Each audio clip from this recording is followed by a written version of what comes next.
Firstly, it remains my view, and indeed the position of this government, that at the end of the Brexit process, the people of Scotland should have a choice about our future direction as a country.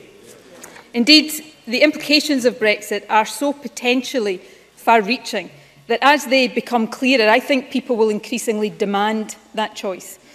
We face a Brexit that we did not vote for, and in a form more extreme than most would have imagined just 1 year ago. And now the terms of that Brexit are being negotiated by a UK government with no clear mandate, precious little authority, and no real idea, even within its own ranks, of what it is seeking to achieve. We now have a UK government that talks about wanting to strengthen the bonds of the UK, but in reality is so desperate to cling on to power at any cost that it is prepared to ride roughshod over the very principles of the entire devolution settlement. So if Scotland is not simply to be at the mercy of events, but instead in control of our own future, then the ability to choose a different direction must be available to us.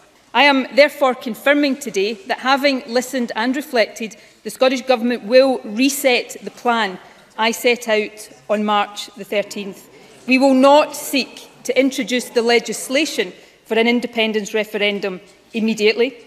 Instead, we will, in good faith, redouble our efforts and put our shoulder to the wheel in seeking to influence the Brexit talks in a way that protects Scotland's interests. We will seek to build maximum support around the proposals set out in the paper that we published in December, Scotland's Place in Europe, to keep us in the single market with substantial new powers for this Parliament. We will do everything we can to influence the UK in that direction.